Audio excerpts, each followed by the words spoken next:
सोच लिया सारे समाज ने मिलकर के हमारे समाज को ये साल में ये चीज़ मुकम्मल करनी है, कोई टारगेट ले लिए, कुछ चंद लोग बैठ कर टारगेट ले लिए, एक कॉलेज का टारगेट ले लिए, एक हॉस्पिटल का टारगेट ले लिए, या जो भी चीज़ें समाज को लगती है उसका एक टारगेट लिए। तो हम एक साल में एक चीज़ भी अगर पूरी करें तो 50 साल में हमारे पास 50 अपनी चीज़ें हो सकती थी, लेकिन ये हो नहीं पा रहा है और हुआ भी नहीं। तो ये तरीके से सोचकर कोई कमेटी हो, कोई ये हो जो ये सोचे कि एक साल में, इस साल हमको ये मुकम्मल करना है, एक साल में नहीं होगा 2 साल में होगा। आप चाहे तो अपने समाज का मेडिकल कॉलेज भी बना सकते हैं, आप चाहे तो अपने कॉलेज समाज के इंजीनियरिंग कॉलेजेस रख सकते, आप चाहे तो अपने हॉस्पिटल्स हो सकते। अगर आपने हर साल 2 साल या 3 साल में टारगेट कर लिया कि हमको ये करना है, हम सोचते ही नहीं हैं। सोचे तो एक अकेला आदमी, आप देखेंगे कि मेडिकल कॉलेज किसी अकेले आदमी के, इंजीनियरिंग कॉलेज किसी अकेले आदमी के, वो अकेला आदमी जब कर सकता है तो पूरा समाज मिलकर क्यों नहीं कर सकता? यही प्रॉब्लम है।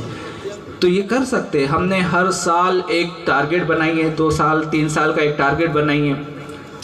आपके पास जगह है, वक्फ की ज़मीनें हैं, वरना अब तो वक्फ की ज़मीनों पे भी दूसरों की नज़रें पड़ने लगी है, वो भी चले जाएंगी। आप उनको इस्तेमाल कीजिए और कुछ टारगेट्स रख के अचीव कीजिए। जो भी हॉस्पिटल्स और अभी अल्पसंख्यक विभाग से भी अगर आप अभी आएंगे, आप उनसे भी डिमांड कर सकते हैं। कुछ चीज़ों की डिमांड कीजिए जो आपके समाज के काम में आए, समाज के लिए बेहतरी के लिए काम में आए। मैं चाहता था, हम चाहते हैं कि हमारे समाज के खुद के कॉलेजेस हो, खुद के मेडिकल कॉलेजेस हो, खुद के इंजीनियरिंग कॉलेजेस हो, खुद के हॉस्पिटल्स हो। ये जैन समाज, मारवाड़ी समाज, सिंधी समाज के आप देखते होंगे कि उनके अपने खुद के कॉलेजेस, उनके खुद के हॉस्पिटल्स है, मजबूत है, फाइनेंशियली मजबूत है, लेकिन हमारी कौम उस दिशा में काम नहीं कर रही, उस दिशा में सोच नहीं रही। सोचेंगे तो होगा।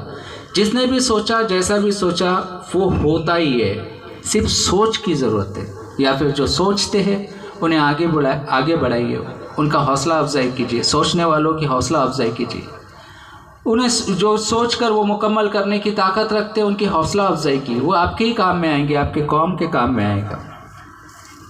इतनी बातें कहकर थोड़ी देर में प्यारे खान साहब यहाँ पर आ ही जाएंगे। आज उनके साथ हम लोग दिन भर से थे। उन्होंने बहुत अच्छा रुख लिया हज़रत बाबतुल्लाह शाह दरगाह के लिए, के मैदान के लिए। उन्होंने बहुत जद्दोजहद भी की। हमारे सामने ही कलेक्टर्स और मनपा आयुक्त को निर्देश दिए, इंस्ट्रक्शंस दिए, ऐसा करना है। यहाँ तक कि एसपी को निर्देश दिए कि जो वहाँ हमें अड़चने पैदा कर रहे थे, कि वो वहाँ कुछ न्याज नहीं करने दे रहे थे, वगैरह वगैरह, इन चीज़ों को रोक रहे थे, उसके लिए भी दिशा निर्देश दिए। और उन्होंने एक अच्छा रुख लिया समाज के लिए। जैसे कि नौशाद ने कहा कि उनको बाबा ताजुद्दीन ने यहाँ भेजा, हज़रत बाबतुल्लाह शाह ने यहाँ बुलाया, और वो कुछ कर जाए, यही हम उनसे उम्मीद रखते कि जो हुआ, जो माजरा चल रहा है चंद्रपुर में, आप सभी के सामने है। थोड़ी सी उसमें गुमराह किया है किसी ने, वो जगह के बारे में प्रशासन को भी गुमराह किया, कोर्ट को भी गुमराह किए। और उस बारे में जब इनको सच्चाई बताई गई और एक को सच्चाई समझ में आ रही है, सच्चाई के जो छुपी हुई थी वो दिखाई दे रही है, तो सब अब समझ में आ रहा है कि माजरा क्या है, खुल रही है, क्लियर हो रही है। बहुत अच्छा उन्होंने ये किया।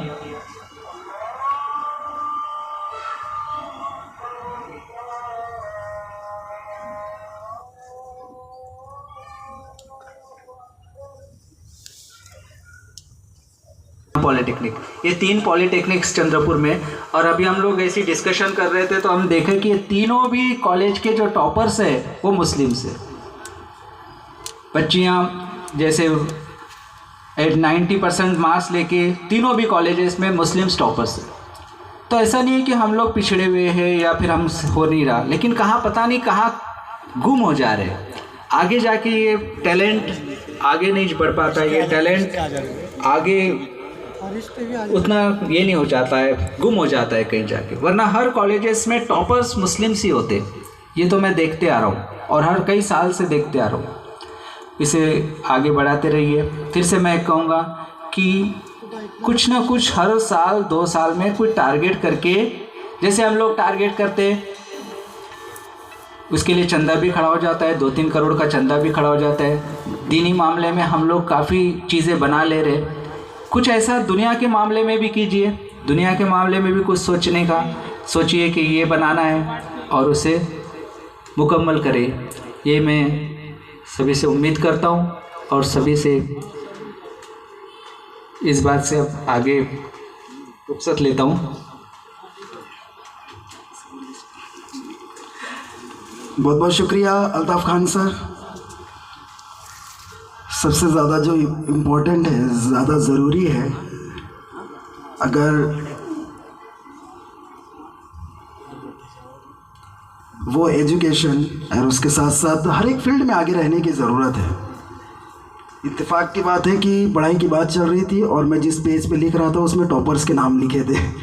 क्या बात है, माशाल्लाह। तो चलिए मैं अब आप सभी के सामने अपनी दिल की बातें ज़ाहिर करने के लिए और आज इस मौके पर हम सभी के साथ गुफ्तगू करने के लिए मैं गुज़ार हूँ जनाब रमीज़ शेख भाई से कि वो आएंगे और आज इस मौके पर अपनी दिल की बातें कहेंगे और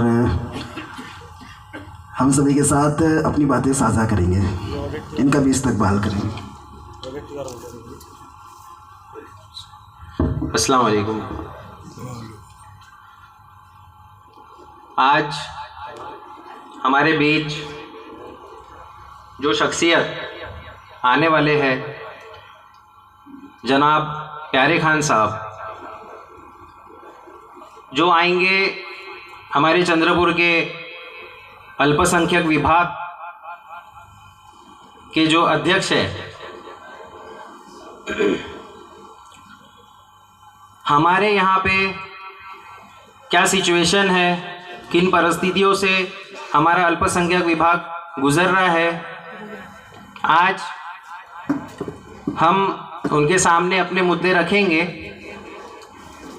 जैसा कि मैं आपको बताना चाहूँगा, आज दोपहर में हमने हज़रत टीपू सुल्तान फाउंडेशन की ओर से प्यारे खान साहब को एक निवेदन दिया। उस निवेदन में हमने उनसे गुजारिश की है कि तकरीबन आज से 8-9 साल पहले मौलाना अबुल कलाम आज़ाद इनके नाम पे एक छोटे छोटे लोन दिए जाते थे, सामाजिक और आर्थिक तौर पे। किसी को 50,000 का, किसी को 80,000 का, ऐसे लोन काफ़ी लोगों ने लिए हैं, अपने छोटे मोटे बिजनेस स्टार्ट किए हैं। उस समय आज से 8-9 साल पहले 50,000 80,000 बहुत बड़ी बात होती थी। इतना अमाउंट हमारे अल्पसंख्यक को मिलते थे, वो छोटा मोटा अपना काम शुरू करते थे। तो हमने आज